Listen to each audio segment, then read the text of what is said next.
Okay, hello everyone, my name is Laquan Williams, and today for this video's topic I wanted to discuss the Winter Soldier and the Falcon, the episode that came out today, which was the second episode of the first season, and it's called the Star-Spangled Man. It picks off right off where we left off last week on Friday in the first episode, and we saw obviously what both Bucky Barnes and Sam Wilson were obviously dealing with as far as the loss of their friend Steve Rogers, who is also known as Captain America. This week we saw them actually meet up for the first time. Obviously the first episode they didn't. It showed what they were dealing with in their own separate lives. We also got the Flag Smashers going up against the alleged crew of a man called the Broker. So we're gonna see what happens with that. Obviously this week they both met up and to work together, but obviously there were some issues and complications. Them obviously trying to look past what happened with obviously Steve Rogers dying, and them obviously not being able to get over that. And then we saw, of course, the new Captain America arise and basically be given the shield randomly out of nowhere. And they obviously were not happy about that. They did not like the fact that that happened so quickly. The new guy who was Captain America, they're not a fan of. They don't like him. The guy insisted on them working together. His name's John Walker. He is not a super soldier, but he is a highly skilled military man. Excuse me. He was in the army. Highly skilled, obviously, and highly decorated, very fast, very athletic. So he was the perfect, obviously, person and specimen to be Captain America, even though he didn't have the super soldier serum, and he didn't go through that whole process that Steve Rogers did, obviously Captain America. We saw them taking on the Flag Smashers. We also got a look inside of what's going on. They're basically running around Europe, trying to across the country, trying to seek refuge from other people because obviously they're on the run. The power brokers men are looking for them. The government's looking for them, obviously. So there's lots of different factors involved. It was pretty cool to see obviously Sam and Bucky team back up, obviously, since it hasn't been the case since obviously the Winter Soldier. But it was very fun and interesting. So they both are obviously not happy with obviously Steve Rogers' death, but they're obviously also not happy with each other. Bucky is upset that Sam gave up the shield too easily, and he gave it up actually for any reason. He's obviously mad at him. He let him know that he shouldn't have gave it up. Steve Rogers gave it to him to be the next Captain America, and he said he decided to make that decision. And basically, I guess he felt that he could not obviously replace Steve Rogers, and he wants to do his own thing and be his own person. So that obviously was the case. They're working. They obviously didn't want to team up with those new guys that they ran into. Obviously, with the new Captain America and his partner that he has working with him, who calls himself Battlestar. So they're obviously deciding that they're going to work separately, even though they try to work together to take on the Flag Smashers. It didn't go well. They took some medicine and stuff to they stole off these big trucks, the big rig trucks. They took them and stole them, and they're going to camps, refugee camps, and obviously to help people out with that. They are apparently super soldiers, but Bucky and Sam are trying to find out who actually gave them the serum to become super soldiers. It's basically a group of 7, 8 individuals, but they lost one towards the end of the episode who sacrificed himself. They're basically running around. They're like I said, the Flag Smashers. They want to make sure that the people who were in power before Endgame, the Thanos snap happened, they don't want those people in power. Obviously, they're not talking about Thanos. I guess they're obviously talking about the government, and because they call themselves the Flag Smashers, they're obviously anti-establishment, anti-government. Obviously, a crew, a group, as you can call them, a liberation type of group. So we saw that. It was very funny. Obviously, the comedic banter that was back and forth with Bucky and Sam. Them obviously trying to deal with their own issues. They had to talk to Bucky's therapist together, and they didn't like that because obviously they really just would rather keep going on with the job. But obviously, they had to let their obviously issues and how they felt out in order for them to move on, so that they can obviously go and do their work on their job, which is taking on the Flag Smashers. So it's kind of a mandatory thing to do. the new Captain America, and inserted himself into their issue, and he got Bucky out of jail because Bucky was put in jail because he missed his court appointed meeting with his therapist that he had did last week, as we first saw it, as the introduction to it. So he has to go to court appointed therapy as part of his presidential pardon every week. And if he obviously doesn't show up, if there's a warrant out for his arrest, then he'll be obviously detained and arrested. And that's what we obviously saw in this episode. It was pretty cool. But like I said, as far as the new Captain America goes, this guy, John Walker, I don't know how long he's going to last and what's to become of him. But I think somehow, in some type of way, in the end, Sam Wilson will end up getting the shield and becoming the new Captain America. I don't know if John Walker's either going to die himself or become a bad guy in some type of way. I don't know if he decides to betray them or his own partner as well. We'll see what happens with that. It was a pretty cool episode. I liked it and enjoyed them working together, and obviously they had like a type of a speed. It was a chase that turned into a fight on a big rig trucks that they kind of use in traffic. It kind of reminded me of the Matrix Reloaded, the second Matrix, when they were fighting not Sentinels, but the two twin guys who could turn into ghosts. How Morpheus and Trinity were kind of fighting them in traffic and whatnot, and on top of those trucks. It kind of reminded me of that, how they had, that was like in 2002, but it was fun though, so it was pretty entertaining around that time. So it was pretty cool to see that. More or less, we'll see what happens. I'm not familiar with the Power Broker and the Flag Smashers. It looks like they're kind of new individuals or new bad guys in this whole entire comic book series and whatnot. We'll see what happens with that. It was pretty entertaining. There was apparently a black super soldier named Isaiah who used to be good friends with Bucky. They were in the war together, and they obviously got into a fight a while ago. And Isaiah alleges that he took off Bucky's cybernetic, obviously a robotic arm, years ago in the 50s, and he was just wanted to know obviously what happened to him, if he was still okay. They went to go talk to him in Baltimore, Maryland, at his house to get to ask him if he knew about the new super soldiers, which are the Flag Smashers. But Isaiah obviously said he didn't know anything about that. He's very mad and upset because even though he served his country, he spent 30 years in jail, and they kept him there, and they kept getting samples from his blood, poking him and prodding him with needles. And he didn't like that. He didn't enjoy that. He got thrown into a cell for serving his country. Even though he used that, he was a super soldier, and he took the serum to obviously help and defend his country, just like Captain America did, Steve Rogers. But he obviously wasn't given a Medal of Honor or some type of hero's welcome when he came back, obviously, and that's what happened to him. We saw that.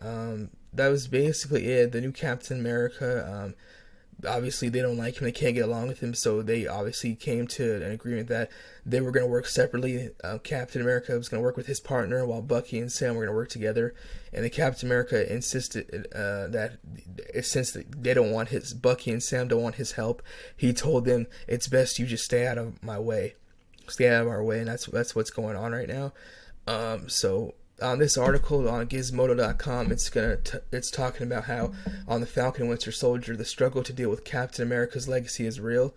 It says one of the biggest names of the past week has utilized a surprise appearance by John Walker, who is the new Captain America, at the end of the Falcon and the Winter Soldier's second episode premiere. At the end of the first week's episode, the series premiere, seeing this seemingly goofy, obviously inferior version of the superhero previously characterized by Chris Evans has inspired millions to clown on him. But in the second episode of the Disney Plus show, it was obvious very quickly that this new Captain America was not going to be a joke. In fact, he's a complex, conflicted, and will be an integral part of everything that's going on. It goes on to the second episode and shows the pictures and whatnot. I didn't want to go about this, but I was going to talk about what happened with what is going on with the parent Flag Smashers. His partner's name is Hoskins. And he obviously is nickname or code name is Battlestar. This is Isaiah right here, the black super soldier who I was talking about, who Bucky knew, obviously. I wanted to wanted to talk about this right here. At the end of this episode, they mentioned somebody named Zemo. That's who apparently they went to go see, and it looked like it's some guy in jail. I don't know who that is, but Sam and him are gonna go see it. But I wanted to talk about this. This is the Flag Smashers' main person. They're basically their leader. Her name is Carly Montegrea. Something like that. And apparently this is what I want to talk about, the Power Broker. This is the person who apparently texted her, and I wanted to talk about this character. It says, see what it says. It says, this is an easy one. This is on Polygon.com. This article was put out today. It says the Power Broker, he's a Marvel Comics character who makes an evil business out of selling dangerous superpower treatment to desperate people. Curtis Jackson gives people super strength. He employs a mad scientist to do so, but he also secretly injects them hardcore addictive substances. When they go into withdrawal, he tells them it's a side effect of their superpowers, and they have to keep coming back to him and paying for his treatments. Nobody's saying that superhero comic books are subtle. But if you read between the lines, there are some connections between the Power Brokers comics, Incarnation, and some of the other characters involved with the Falcon and Winter Soldier. For example, the PB is how John Walker got his superpowers, enabling him to become the Super Patriot and later Captain America, and thus a U.S. agent. And then the Power Broker's dishonesty with his clients, subjecting them to medical procedures they didn't sign up for, is reminiscent of real unethical medical experiments and campaigns. Those real historical events inspired the creation of Isaiah Bradley, the first black Captain America, who also appeared in the second episode. Unethical science and super soldiers, from Bucky to Isaiah to the Power Broker, is a running theme for the Falcon and the Winter Soldier. And it says, how did the Power Broker's victims usually pay him back? They competed in a super strength of professional wrestling for a professional wrestling federation. Do we think that this will show up in the Falcon Winter Soldier? No, but we hope. We live in hope. And then it's basically going on to explain that. So we'll see what happens with the Power Broker, and obviously the Flag Smashers right here. That's their masks that they wear. We'll see what happens. It's obviously going to be, as it states here, I found this out last week, this is a 6-episode first season. It looks like they just wanted to do this as a sort of a test run to see how things went with Disney Plus and Marvel, obviously, to see how things go and with the reception and whatnot. So we'll see what happens, obviously, when the second season comes out. Hopefully they'll get a full, like a basic 10 episodes. I would say standard number, basically. So we'll see what happens with that. Hopefully that does happen. We'll see what happens, or if it gets put up to 8, maybe. It was fun. Like I said, it's nice to see them get back together, Bucky and Sam, and then working together and whatnot. What's going on with the Flag Smashers, and obviously the Power Broker. We'll see what happens with that. I don't know anything about them. I haven't heard about him, so we'll see how it goes with that. It was very fun to see them, like I said, team up. I don't know what other superhero characters or anybody who's going to show up, obviously. Last week we had, obviously, in the first episode, we saw the return of Rhodey, a.k.a. Rhodes, who was obviously War Machine. He was there. I don't know who else is going to show up to be, and obviously, this is obviously to help them out. This is the new Captain America, John Walker, and his partner, Battlestar, and they're asking them if they want to ride, and they basically say no a couple of times, Bucky and Sam, before they actually jump in the car and ride with him for a little while. But after that, they jump out after he calls Sam Wilson, who is the Falcon. He calls him Captain America's wingman, and he told Bucky, and I'm not trying to replace Steve Rogers, but he's obviously not happy about that. He didn't want to hear it, so he told him he'll never be Captain America. That's what Sam Fisher told. Excuse me, not Sam Fisher. From the the video game series. I forgot the series now. Splinter Cell, not Sam Fisher. That's what he told Sam Wilson. He told Bucky, I can't. Bucky. He told Bucky he's trying to do the best he can, but Bucky Barnes told him, "You'll never be Captain America. You can't replace Steve."